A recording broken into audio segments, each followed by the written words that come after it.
그러므로 보라, 내가 그를 타일러 거친 들로 데리고 가서 말로 위로하고 거기서 비로소 그의 포도원을 그에게 주고 아골 골짜기로 소망의 문을 삼아 주리니 그가 거기서 응대하기를 어렸을 때와 애굽 땅에서 올라오던 날과 같이 하리라. 여호와께서 이르시되 그날에 내가 나를 내 남편이라 일컫고 다시는 내 바알이라 일컫지 아니하리라. 내가 바알들의 이름을 그의 이름에서 제거하여 다시는 그의 이름을 기억하여 부르는 일이 없게 하리라. 그날에는 내가 그들을 위하여 들짐승과 공중의 새와 땅의 곤충과 더불어 언약을 맺으며 또 이 땅에서 활과 칼을 꺾어 전쟁을 없이 하고 그들로 평안히 눕게 하리라. 내가 내게 장가들어 영원히 살되 공의와 정의와 은총과 궁일이 여김으로 내게 장가들며 진실함으로 내게 장가들리니 내가 여호와를 알리라. 여호와께서 이르시되 그날에 내가 응답하리라. 나는 하늘에 응답하고 하늘은 땅에 응답하고 땅은 곡식과 포도주와 기름에 응답하고 또 이것들은 이스라엘에 응답하리라.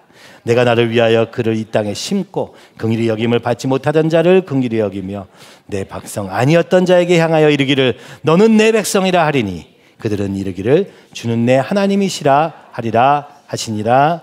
아멘. 네, 오늘 본문에서 시작하기 전에 여러분 요거 줄을 치고 시작하면 좋습니다.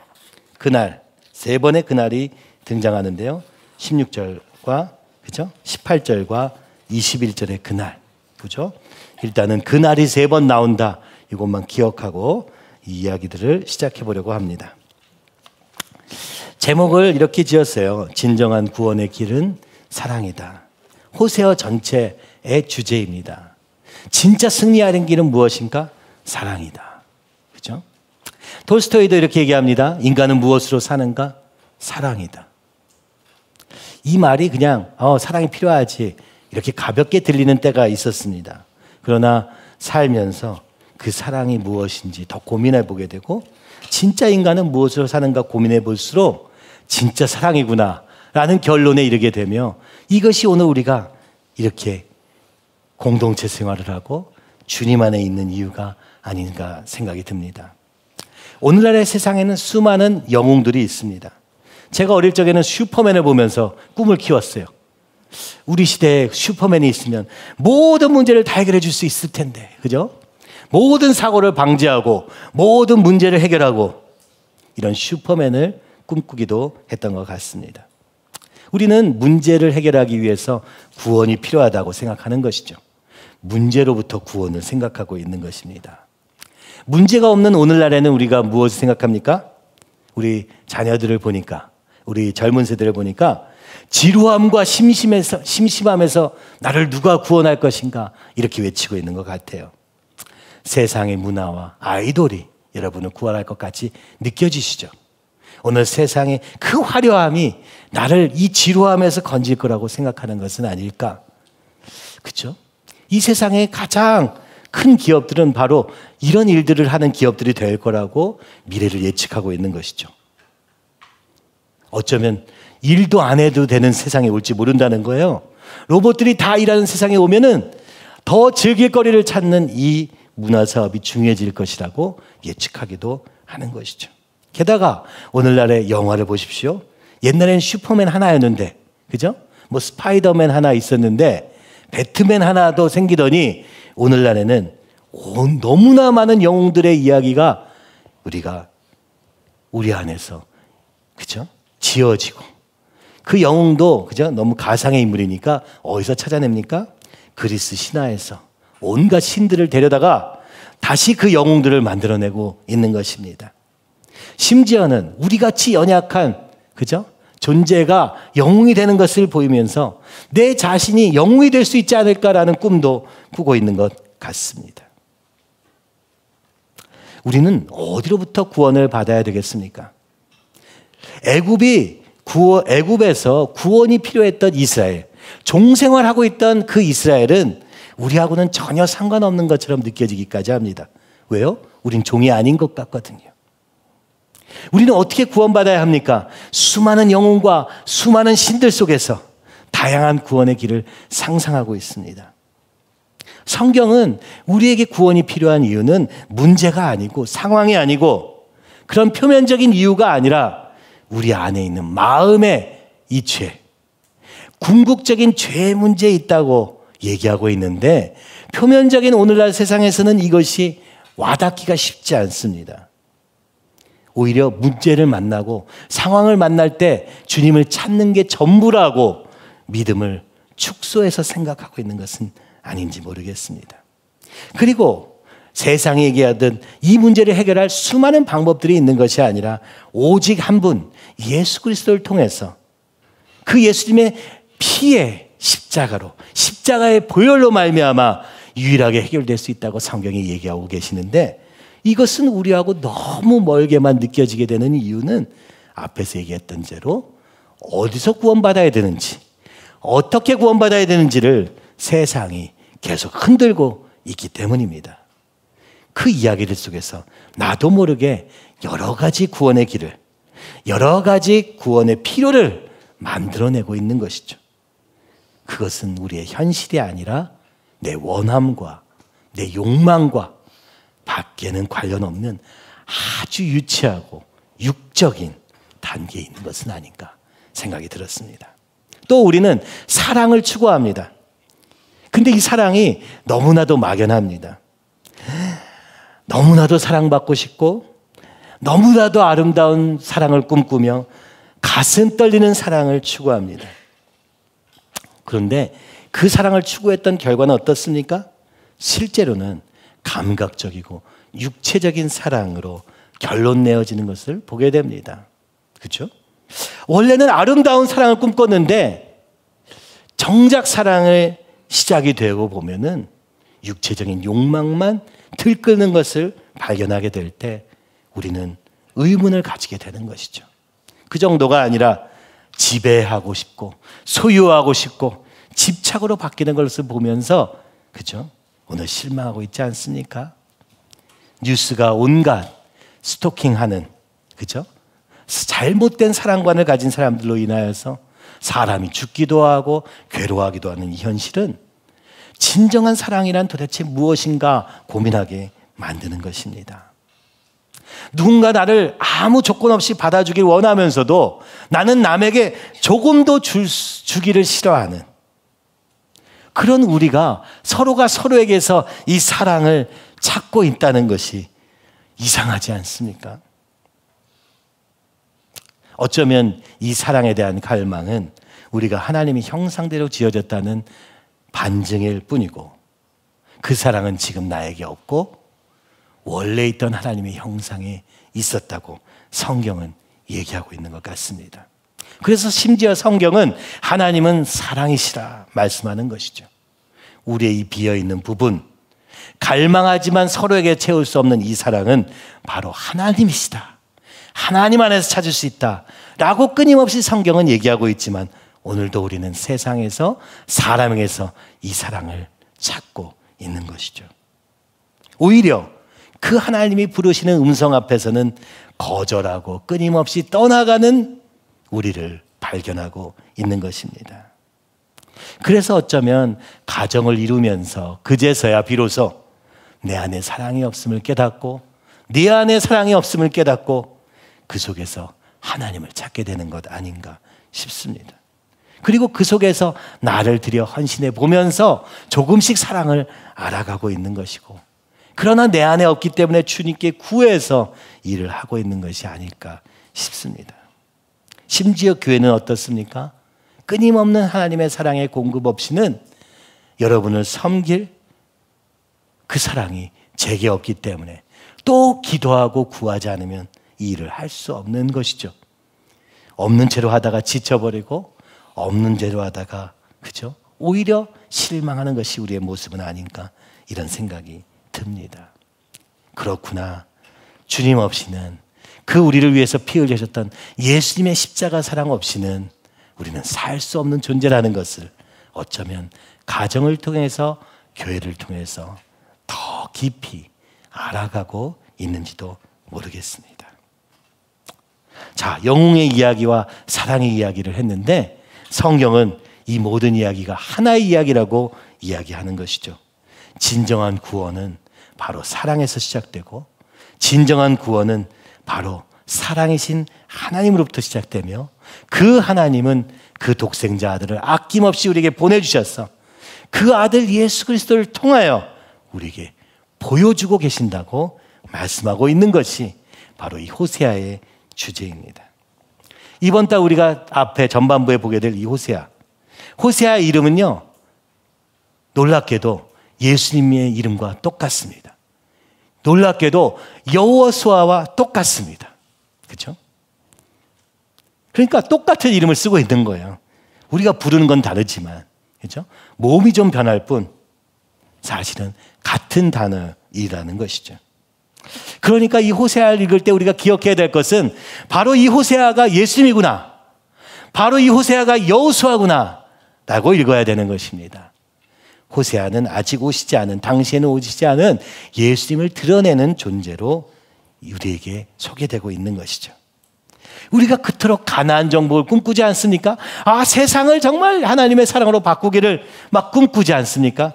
창세기 1장에 있는 것처럼 생육하고 번성하고 정복하는, 다스리는 삶을, 그런 여호수아 같은 삶을 꿈꾸지 않습니까?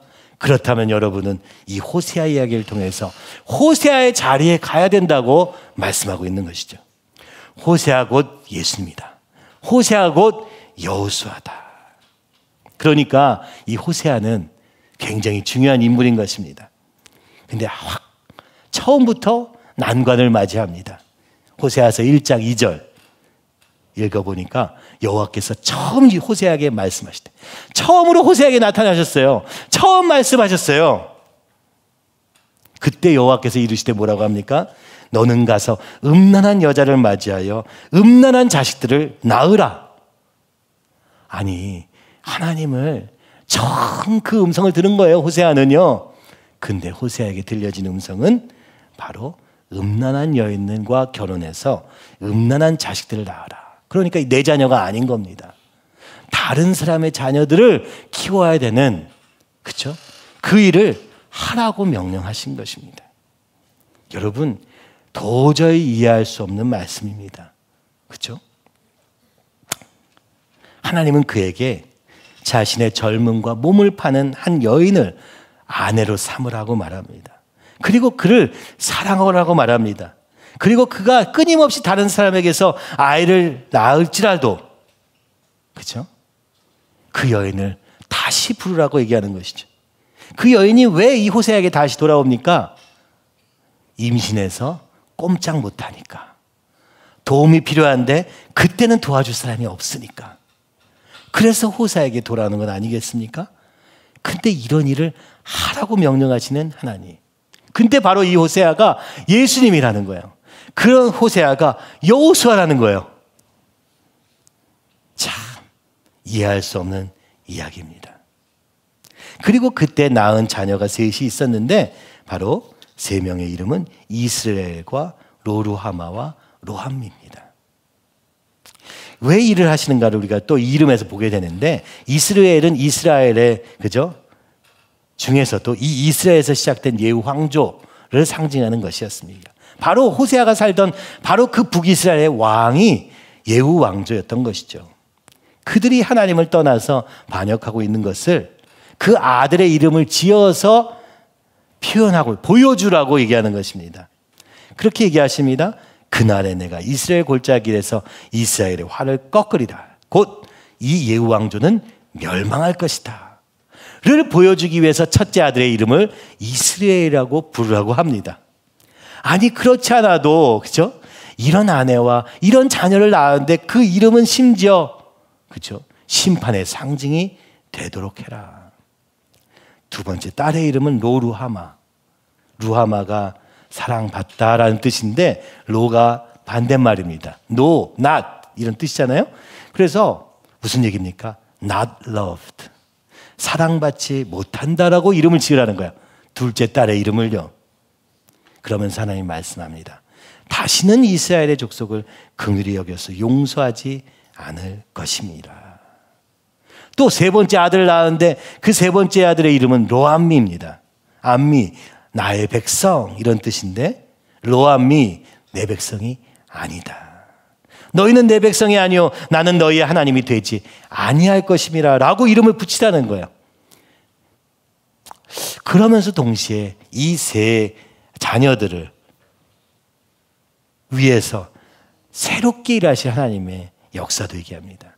로루하마가 로하마가 될 것이고 로암미가 암미가 되게 할 것이다. 이것을 나와 함께 경험하자. 나와 함께 이것을 함께 하자라고 계속 얘기하고 있는 것이죠. 그러므로 그날을 기다려라. 아직 그날이 아니에요. 그날이 되기까지는 과정이 필요하다는 것입니다. 그 과정은 무엇입니까? 내가 하나님을 떠났다는 것을 자각할 때까지, 인정할 때까지, 그때까지. 그래서 다시 주님께로 돌아가기로 작정할 때까지, 그 하나님을 알기로 자신의 마음의 변화가 일어날 때까지. 그죠? 그 과정이 있다는 거예요. 제일 먼저는 사실은 모든 건 다 하나님이 하시는데 네가 알아야 될 것은 내가 지금 이 상태에 있다는 것을 깨달으라고 말씀하고 계시는 것이죠. 그리고 오늘 본문은요, 그 무엇이 어떻게 회복될 것인가에 대한 이야기입니다. 그날이 온다는 것이죠. 그날에 내가 이렇게 할 것이다. 그날에 이렇게 할 것이다. 그날에 이렇게 될 것이다 하면서 일이 어떻게 이루어질 것인가를 굉장히 자세하게 설명하고 있는 본문이 오늘 본문입니다. 그래서 이 세 그날만 이해하면 하나님이 어떻게 우리의 삶에 진짜 우리의 삶이 하나님이 기뻐하시는 삶이 될 것인지를 우리가 조금 볼 수 있을 것이죠. 그러니까 지금은 어때요? 지금은 곧 망할 겁니다. 지금은 이 예왕조가 망할 거예요. 그 다음에는 사랑받지 못한 자들처럼 종노릇하게 될 거예요. 아수르의 종노릇하면서 북의 이스라엘은 멸망할 거예요. 아직 그것이 모두 남아있지만 미리 말씀하시는 거예요. 그 이후에 내가 이렇게 하리라. 그날에 내가 그렇게 하리라.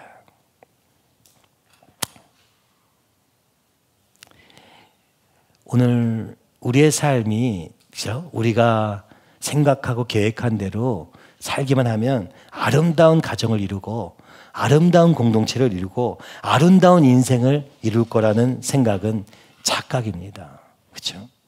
하나님 없이는 그런 날이 오지 않아요. 왜냐하면 우리는 가만히 있으면 거꾸로 하나님을 대적하고 배반할 수밖에 없는 존재라고 성경은 이야기하고 있기 때문입니다. 그래서 오늘 날마다 그 주님과의 동행이 없으면 우리는 절대로 성공할 수 없습니다. 제가 어제 본 것이 그건 것 같아요. 이 날을 위해서 그 많은 수고가 필요했던 날들이 저한테는 한순간같이 지나갑니다. 저희 어머니께서 얼마나 이 둘째 아들을 위해서 많이 기도했는지 여러분은 상상도 못할 겁니다. 그렇죠? 전 지금도 군포에서 그날을 기억합니다. 원배가 미국으로 가겠다고 하던 날, 미국으로 보내기로 한 날을 기억합니다. 그때 너무나도 울면서 많이 기도하셨기 때문에 제가 옆에서 보면서도 가슴이 다 아팠었어요. 사실은 그래서도 화가 났던 것 같아요. 우리 동생한테. 왜 이렇게 엄마 속을 썩이냐. 막 이런 생각이 들었던 거예요. 제가 잘 몰랐음에도 불구하고. 근데 어느 날 저한테 오더니 바벨론 포로에 대한 본문을 들고 오셔서 바로 이 미국 걸음은 바벨론 포로의 걸음이 돼서 거기 가서 포로 생활 끝에 하나님의 사랑을 깨닫고 돌아올 것을 저한테 막 얘기하시는 거예요. 그런 날은 제가 왜 그러신지 알았어요. 그때도. 본인도 잘 안 믿겨지는 거예요. 이게 맞나 모르겠는 거예요. 누구한테 얘기할 데가 없을 때 저한테 그런 얘기들을 막 하실 때가 있어요. 그럼 저는 어떻겠습니까? 여러분이면 어떻겠어요? 저는 아무것도 몰라요. 그래가지고 그게 맞나 틀리나 이러고 듣고 있는 거예요. 기도 속에서 말씀 속에서 답을 찾으려고 했던 어머니. 그러면서 눈물을 흘리면서 이 아들이 새롭게 돼서 돌아올 것이다. 그래서 그 미국의 원배가 유학을 갔을 때 저한테 편지를 썼어요. 그 편지를 저한테 직접 보냈나? 부모님이 그 미국 갔을 때 그 편지를 저한테 전달해서 온 거예요. 근데 그 전달하기도 전에 어머니가 읽어보신 거예요. 제가 읽기도 전에. 그러더니 오시자마자 원배가 변했다면서 좋아하셨던 기억이 납니다. 그 편지는 형을 존경하고 뭐 그런 내용이었어요. 제가 그 편지를 읽고 딱 그랬습니다. 이건 가짜야. 왜냐하면 우리 평상시에는 맨날 싸우고 형 때문에 뭐 어쩌고저쩌고 이랬거든요. 근데 편지에는 막 부모님을 존경하고 사랑하고 형을 항상 존경해왔다 막 이런 얘기를 하는 거야. 읽는데 화가 나는 거예요. 편지를 쓰지 말고 평상시에 이렇게 행동했으면 좋겠는데, 근데 어머니는 그걸 보고선 너무 좋아하시는 거예요. 말씀이 이루어졌다, 변했다 막 그러면서.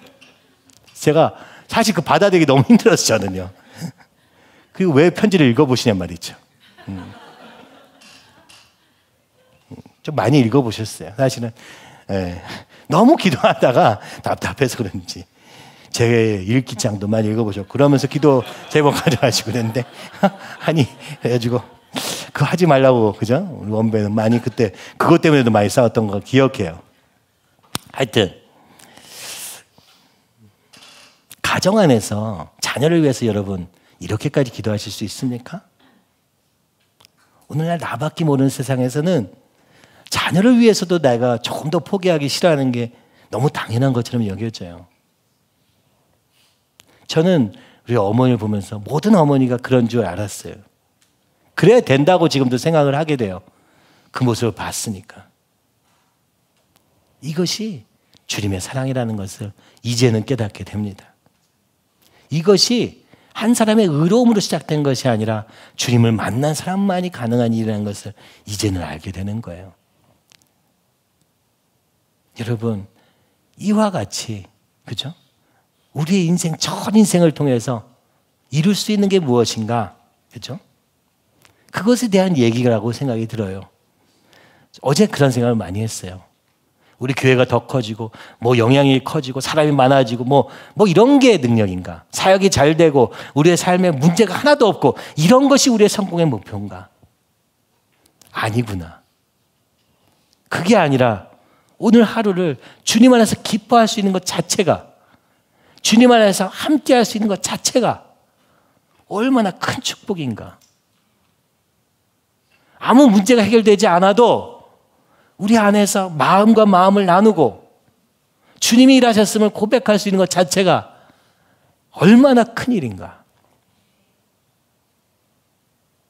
그리고 그 일이 얼마나 많은 수고가 들어가는 일이었던가.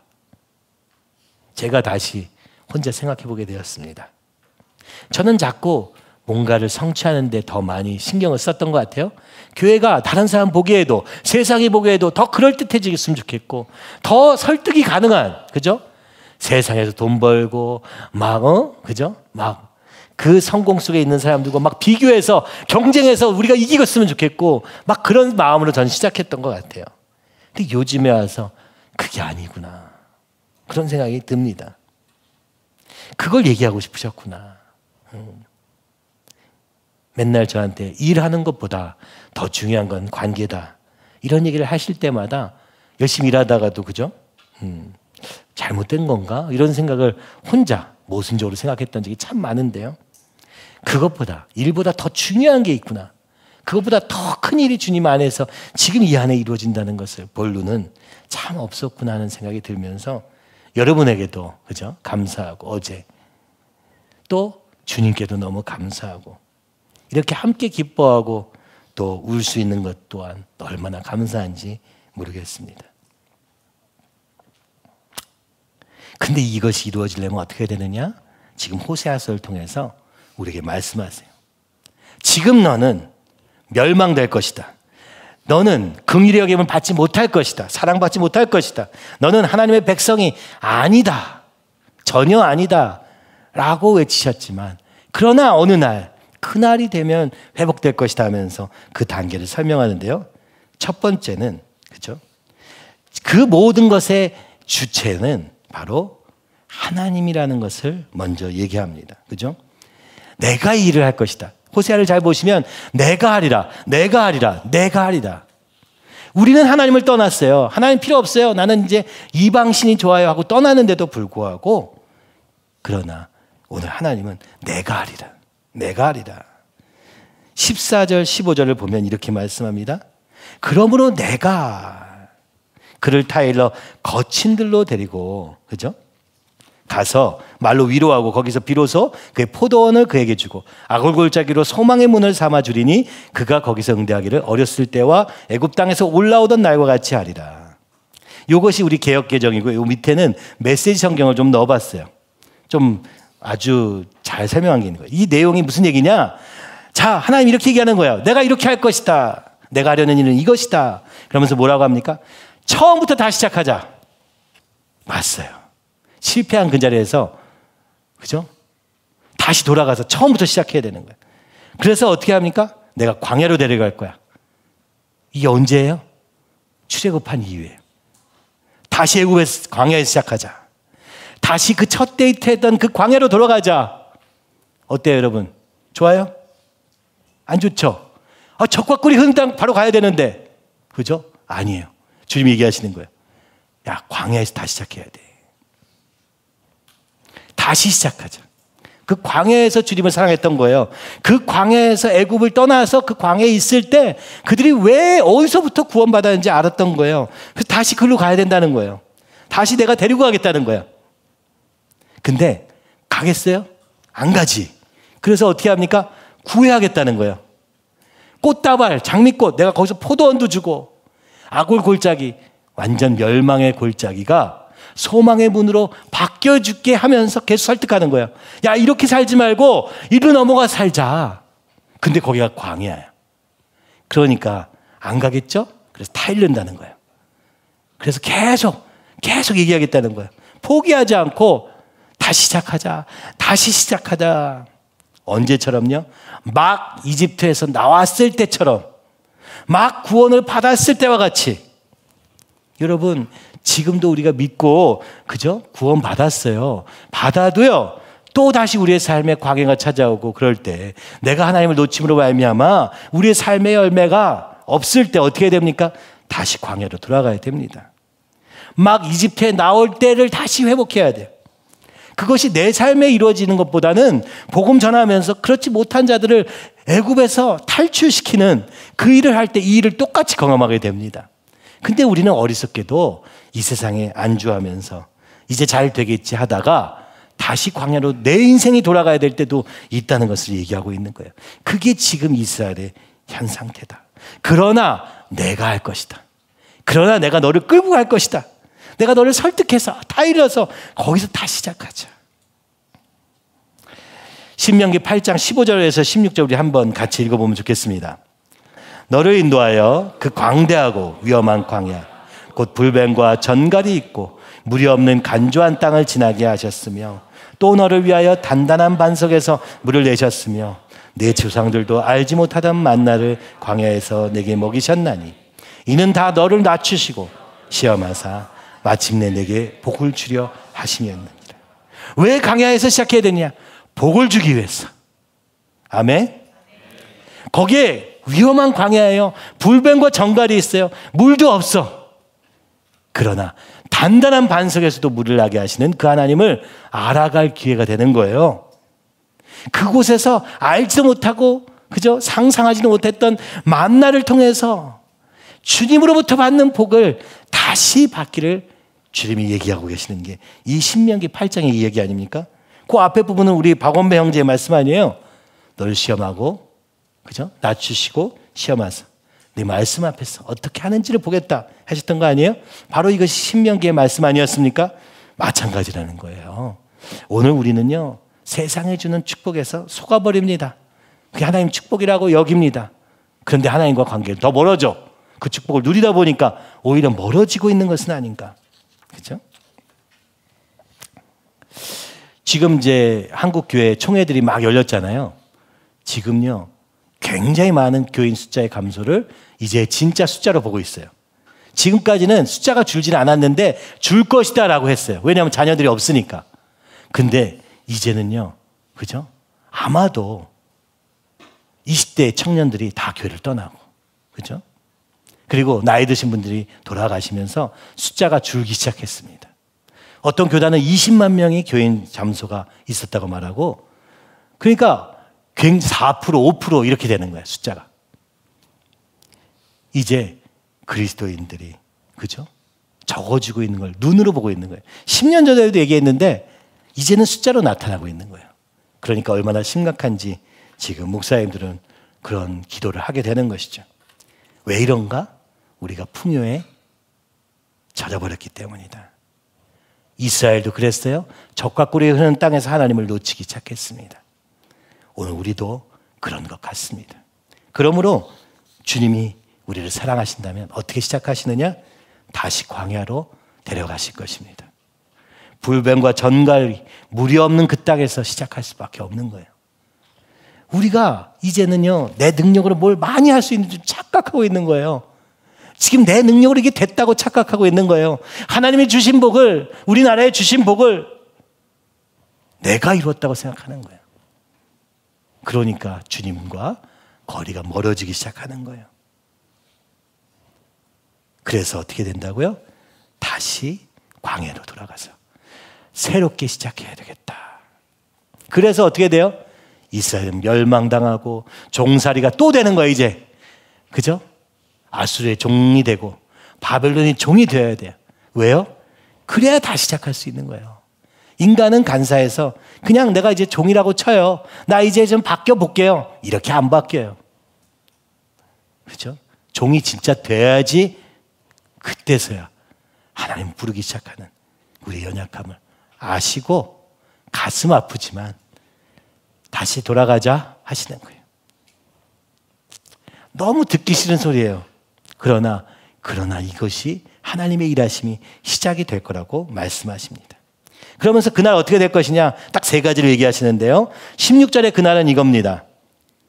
이제 관계가 다시 회복될 것이다. 언약이 갱신될 것이다. 뭐라고 얘기합니까? 여호와께서 이르시되 그날에 내가 나를 내 남편이라 일컫고 다시는 내 바알이라 일컫지 아니하리라. 이게 무슨 얘기냐면, 자, 하나님이요, 이제 우리의 남편이 되시는 거예요. 그죠?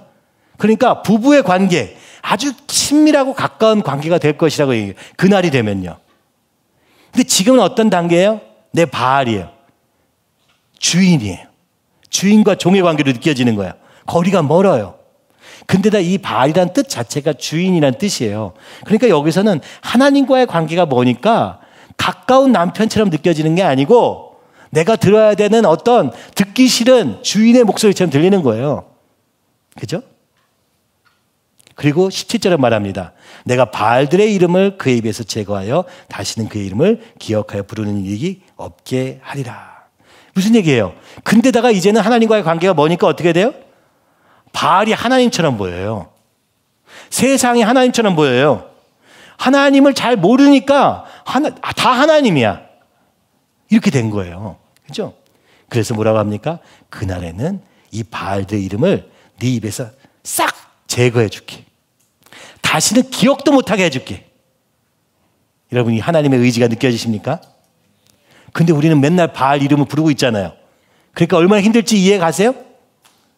나는 비누로 너의 입을 깨끗이 씻기고 입가에 묻은 더러운 거짓 신들의 이름을 말끔히 지워 다시는 내가 그 이름들을 속삭이지 않게 할 것이다. 우리 안에요, 이미 이 신들이 있어요. 우리 안에 맨날 속아요. 맨날 고통당하는데 또 그 짓을 해. 그죠? 안 그렇습니까? 이 바알들을 제거시켜 주시겠다고 말씀하는 겁니다. 근데 이게 뭐 강제로 막 뺏어가지는 게 아니에요. 내가 이걸 포기해야 되잖아요. 그러니까 이게 나한테 오는 것처럼 느껴지는 거예요. 그렇죠? 나보고 뭐라고 하는 것처럼 느껴지는 거예요. 당연하죠. 지금 우리는 이 바알과 하나 되어 있는 거예요. 세상과 하나 되어 있는 거예요. 그래서 다시 얘기하는 거예요. 다시 우리 결혼의 서약을 맺자. 어제 결혼 서약 성혼 선언문 하듯 주님과 다시 계약을 해야 되는 거예요. 주님이 그렇게 하시겠다는 거예요. 내가 너를 다시 도와줄게. 이제 뭐 길이 없어가지고 어디 갈 데가 없을 때쯤 다시 하나님 부르지 않겠어요? 그러면 그때 내가 너를 다시 받아줄게. 여러분, 결혼을 했어요. 근데 한 사람이 외도를 해요. 그래서 관계가 깨져요. 그러면 어떻게 해야지 관계가 새롭게 될까요? 깨트린 사람이 용서를 구해야 될까요? 다가가야 될까요? 아니면 깨어진 사람이 다가가야 될까요? 그렇죠? 깨어진 사람, 상대방으로 인해서 이 상처를 받은 사람이 그 사람을 용서하겠다는 게 가능할까요? 얼마나 어려울지 여러분 상상이나 되십니까?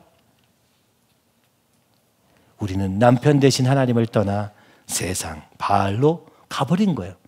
근데 그게 언제 갔는지도 몰라. 왜냐면요, 이 하나님에 대한, 하나님을 아는 게 적어지면, 그 관계가 없어지면요, 바알이 하나님같이 느껴지는 거예요.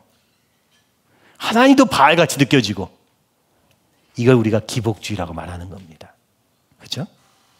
그 기복주의에 빠지면 돈밖에 안 남고 쾌락밖에 안 남고, 그죠? 이렇게 되는 거예요. 그래서 어느 순간 내가 하나님을 섬기는 줄 알았더니 어느 순간 보니까 하나님 아닌 걸 바알을 섬기고 있네. 그래서 이거를 깨끗하게 회복하게 하실 것이다. 언약의 근신, 관계의 회복을 내가 할 것이다. 자, 이거 보니까 내가 바알들의 이름을 제거하겠다고 하지 않습니까? 우리가 하는 게 아니에요. 주님이 하시는 겁니다. 그렇죠? 주님이, 이게 그러니까 무서운 말씀이에요. 나는 그럴 생각이 없잖아요. 근데 그렇게 되게 한다는 거는 이 과정에서 고통이 반드시 있습니다. 그렇죠? 나는 바알을 포기하고 싶지가 않아. 그게 주는 나에게 유익이 있으니까. 그러나 여러분, 그렇게 해서는 안 됩니다. 왜요? 그렇게 해서는 괴롭습니다. 그렇게 되면 우리가 고난을 통해서 처절한 자리에서 진짜 종되었다는 것을 깨닫고 돌아올 때까지 고통의 시간이 계속되는 거예요.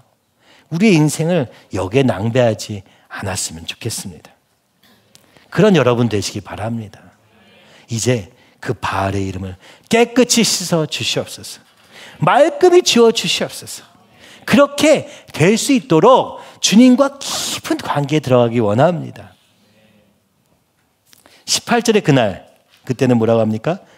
그날에는 내가 그들을 위하여 들짐승과 공중의 새와 땅의 곤충과 더불어 언약을 맺으며 또 이 땅에서 활과 칼을 꺾어 전쟁을 없이 하고 그들로 평안히 눕게 하리라. 자, 여기 보십시오. 지금 앞에서는 이미 나왔어요. 호세아서에. 동물들도 막, 그죠? 우리가 먹을 걸 다 뺏어가는 존재예요. 우리를 공격하는 존재예요. 자연이 우리를 대적하고 있는 거예요. 왜요? 하나님을 떠났어. 근데 하나님이 그날에는 어떻게 되느냐? 관계 회복이 일어나는데, 하나님의 관계가 회복되고 나면은 우리 이웃과의 관계가 회복된다는 겁니다.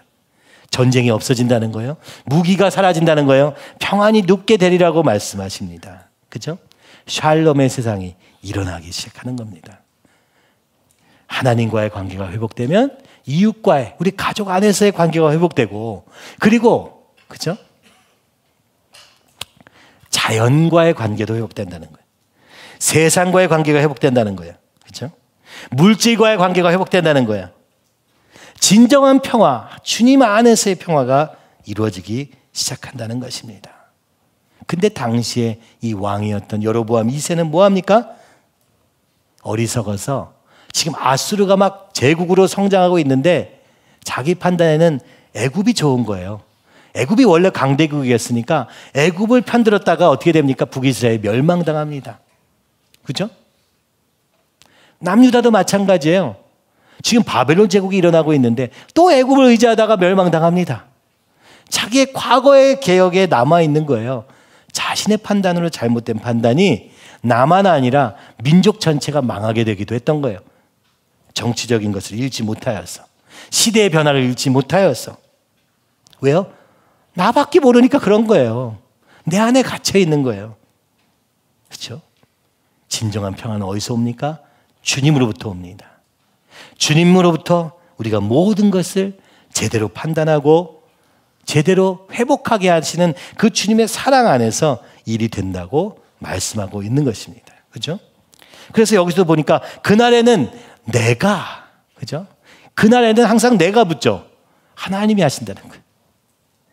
그날은 주님이 허락하시는 것입니다. 그날에는 주님이 일하시는 것입니다. 여러분, 우리의 삶이 주님이 일하시는, 그래서 우리의 관계가 회복되고, 그죠? 그렇게 되기를 간절히 소원합니다. 어제도 우리 가족들이 모였을 때 혼자 집에 가서 이런 생각을 해봤어요. 어머니라면 어떻게 하셨을까? 복음을 전하지 않으셨을까? 예수님 믿어야 된다고 말해주지 않았을까? 그게 조금 후회스러웠어요. 교회 안에 있다가 이제 교회를 떠나서, 그죠? 우리나라에는 두 가지 부류가 있잖아요. 그죠? 예수님 믿는 이상한 사람들과, 그죠? 이념과 사상에 갇혀있는 이상한 사람들밖에 없는 것 같아 보여요. 나머지는 그 중간쯤 어딘가에 있는 것 같고요. 오늘 예수님이 우리에게 진짜 답이 된다고 믿는다면은 어디 가든지 그 복음을 전해야 되지 않겠습니까? 우리 형제와 우리 자녀가 또 우리의 가족이 다른 데서 길을 찾고 있다면 그것은 아니라고 말해줘야 되는 건 아닙니까? 근데 아유, 너무 문제 만들지 말자. 잘 되겠지 뭐. 이런다면 우리가 진짜 예수님으로 인하여서 그 예수님이 답이라고 믿는 자들일까 다시 한번 좀 생각해 봐야 되지 않나. 저 혼자 그런 생각을 했어요. 저는 어릴 적에 우리 가족이 모이면 전쟁이었습니다. 우리 어머니는 기도하고 찬양 부르고 이쪽에서는 제사를 드리고 정말 치열하고 살 떨려요. 그때 할아버지들인데, 그죠? 삼촌들이죠. 저희 어머니에게는. 삼촌들이 있는데 거기서 과감하게 기도하고 찬양하고 예수의 이름을 전하고, 오늘 우리는 어떻게 살고 있습니까? 19절 20절을 한번 보십시오. 내가 네게 장가들어 영원히 살 것이다. 영원히. 나는 사랑과 애정을 가지고 너와 정식으로 결혼할 것이다. 그렇다 내가 너와 결혼하고 너를 떠나지 않을 것이며 네가 떠나도록 내버려 두지도 않을 것이다.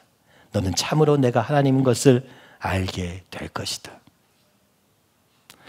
바람핀 아내가 있는데, 그렇죠? 그 남편이 다시 결혼하자고 하는 거예요. 그 아내는 싫다고 하는데도 말입니다. 나는 그래도 너랑 영원히 살 거야. 내가 다시 너와 결혼할 거야. 그죠? 정식으로 결혼할 거야. 진짜 아름다운 부부관계가 될 때까지 나는 포기하지 않을 거야.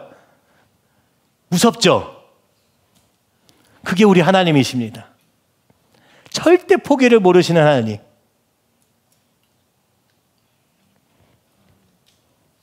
그 사랑 안에 있으면서도 그 하나님을 거절하는데도 그 주님은 우리를 포기하지 않으시고 내가 너와 영원히 함께하리라. 네가 깨달을 때까지, 네가 나중에는 깨닫게 될 거야 라고 얘기하는 거예요.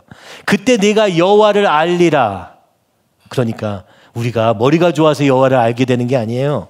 그죠? 우리가 뭐 행동을 잘해서 주님을 알게 되는 게 아니에요. 그 주님이 포기하지 않으셔서 결국에는 우리가 주님을 알게 될 것이라고 말씀하시는 것입니다.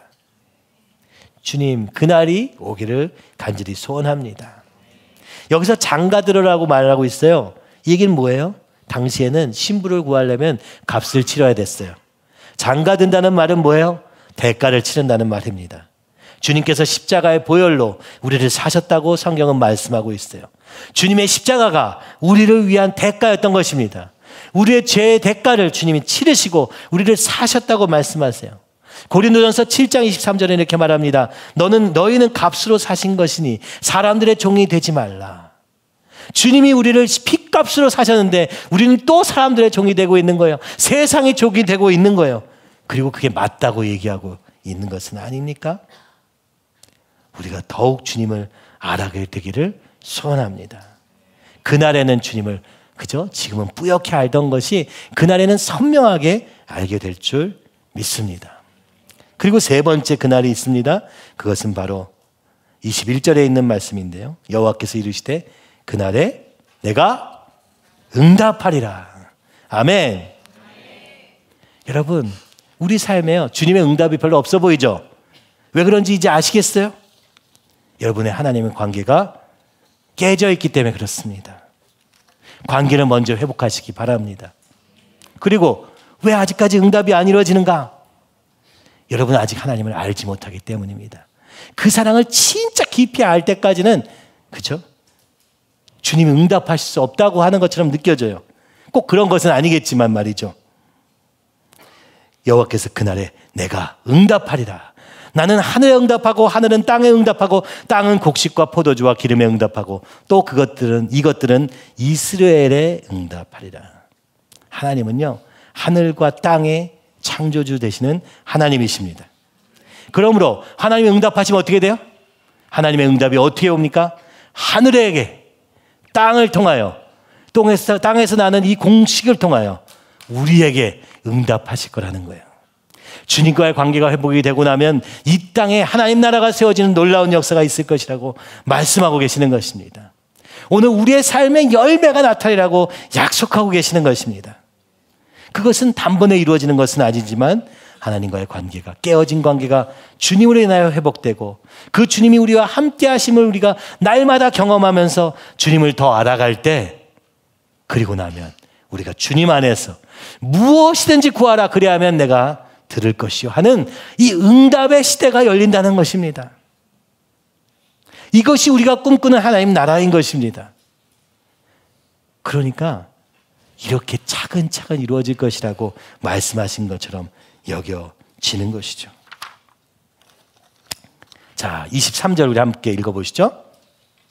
내가 나를 위하여 그를 이 땅에 심고 긍휼히 여김 받지 못하던 자를 긍휼히 여기며 내 백성 아니었던 자에게 향하여 이르기를 너는 내 백성이라 하니니 그들은 이르기를 주는 내 하나님이시라 하리라 하시니라. 아멘.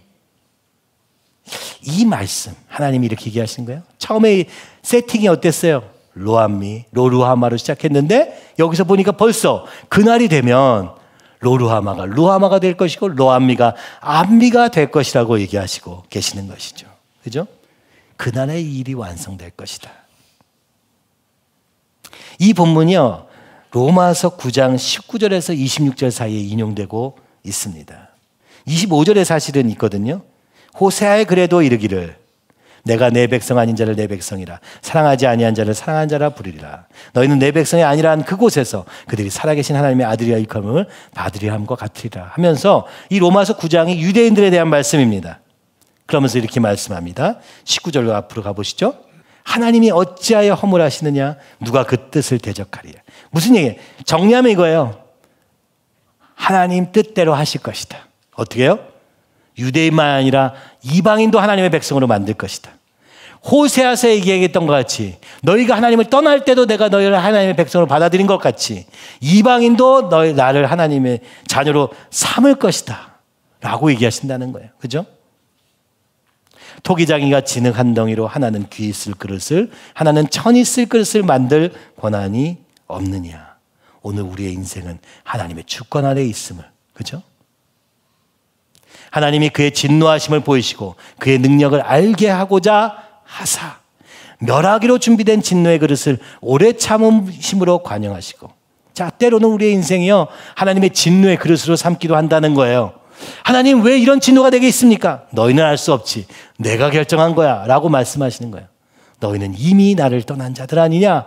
내가 너를 부르기 위해서 때로는 진노의 그릇으로 사용하기도 하신다. 그죠? 그 진노를 통해서 뭐 하시려고? 그의 능력을 알게 하신다는 거예요. 또한 영광받기로 예비하신 바 긍휼의 그릇. 근데 어떤 사람은 긍휼의 그릇으로 사용받는 거예요. 근데 그 영광의 풍성함을 알게 하고자 하시기 위해서. 그렇죠? 값없이 우리에게 사랑을 베푸셔서 그 하나님의 사랑의 풍부함을 또 깨닫게도 하신다는 거예요. 이 그릇은 우리니. 우리는 때로는, 그죠? 내가 이해할 수 없는 고난 속에 있기도 하고 때로는 이해할 수 없는 축복 속에 있기도 하고 진노와 축복 사이를 왔다 갔다 하기도 하는 이유가 무엇이냐? 바로 하나님이 그 하나님을 알게 하고자 하시는 것이라고 말씀하고 있는 본문에 인용되고 있는 것입니다. 호세아서로 돌아가면 결국 우리는 다 주님을 떠났지만 주님은 포기하지 않으시고 우리를 부르시되 이러한 과정을 거쳐서 부르시라고 말씀하고 계시는 것이죠. 첫 번째가 무엇입니까? 다시 하나님을 내 남편이라 일컫고 다시는 바알을 입에도 담지 않을 만큼 하나님의 관계에 충실한 자들로 바꾸실 것이다. 둘째는 그래서 관계가 회복될 것이다. 둘째는 이 모든 삶의 내 주변과 이웃과 자연까지도 물질까지도 세상과의 관계도 주님 안에서 하다가 주님을 알게 되리라. 여러분 중요한 얘기입니다. 오늘 우리는요 세상의 논리를 따라서 세상을 사는 거예요. 세상이 얘기하는 것만 듣고 살고 있습니다. 그러나 하나님의 말씀의 질서 속에서 주님 안에서 말씀과 성령 안에서 우리가 어떻게 살아야 될까를 고민하지 않는다면 어쩔 수 없이 세상대로 살게 되는 것 아닙니까? 여러분, 오늘 우리가 애쓰는 것, 우리가 공동체라고 말하는 것 무엇입니까? 우리의 삶을 왜 바꾸려고 합니까? 왜냐하면 이 세상의 법칙이 아니라 하나님의 법칙으로 살기 위해서입니다. 교육도 그런 의미에서 우리가 전폭적으로 나서고 있는 것 아닙니까? 그죠? 우리의 삶이 다 주님의 말씀과 성령 안에 있기를 간절히 기도합니다. 그걸 애쓰시고 또 노력하시고 또 구하는, 찾고 두드리는 그런 우리 삶이 되기 원합니다. 그러고 나면 어떻게 된다고요? 하나님이 응답하시리라. 이 땅에 주님의 영광이 우리의 삶을 통해서 하늘에서 뜻이 이루어진 것 같이 오늘 이 땅에서도 이루어지는 놀라운 역사를 위해서 주님이 우리를 부르시는 줄 믿습니다. 여러분, 호세아를 다시 요약하면 그렇습니다. 호세아는 곧 예수님의 이야기입니다. 호세아는 곧 여호수아의 이야기입니다. 그러므로 오늘 우리가 진짜 그리스도인이 된다면 호세아가 되어야 될 줄 믿습니다. 그것이 바로 예수님을 닮은 삶이 되는 것입니다. 여호수아가 되려면 호세아와 같이 돼야 되는 것이죠. 주님의 말씀에 이해되지 않아도 순종함으로 시작하는 것이죠. 그렇죠? 그리고 많은 영혼을 이렇게 주님께로 인도하는 자만이 주님을 더 깊이 알아가게 된다고 말씀하시는 것 같아요. 주님이 이 교회를 통해서 일하시겠다고 약속하셨습니다. 그죠? 그럴 때 저도 이런 일을 통해서 하시나 보다. 영혼을 통해서 일하시나 보다. 우리 자녀를 통해서 이런 일들을 통해서 일하시나 보다 이렇게 생각했어요. 근데 호세아를 통해서 주님이 말씀하시는 건 그것도 하겠으나 그러나 중요한 것은 뭐다? 네 마음을 나에게 드려라. 그리고 이 세상을 향하여 예수님의 심장으로 호세아와 같이 그 사랑을 쏟는 자가 되라 라고 말씀하시는 것 같아요. 그렇죠? 이 땅에 뭐 즐길 것도 많고 이룰 것도 많은지 모르겠습니다. 그러나 저는 요즘에 이런 생각이 들어요. 그렇구나. 인생이, 그죠? 많은 것들이 있긴 하지만 그러나 결국 주님이 오시는 그날. 어제도 사실 이 본문만 아니라 사실은 결혼식 내내 그날이라는 단어가 제한테 계속 와닿았어요. 천국에서 얼마나 기뻐하실까? 천국에서 얼마나 영광스러울까? 우리가 천국에서 만날 때 얼마나 아름다울까? 이 땅에서도 이와 같이 아름답다면 얼마나 감격스러울까? 그런데 오늘 본문을 보니까 다 그날에 대한 이야기인 거예요. 그렇죠? 호세아에서는 심판의 그날도 있습니다. 그러나 회복의 그날도 있는 것이죠. 그래서 오늘은 이 회복의 그날을 꿈꾸며 다시 주님의 관계를 회복하고 다시 주님 안에서 살면서 우리의 모든 관계들을 회복하고 또 주님이 우리를 통해서 영광스럽게 일하시기는, 그죠? 영광스럽게도 우리를 통해서 일하시는 데까지 이르기를 간절히 소원하며 여러분에게 이런 이야기들을 같이 나누고 싶었습니다.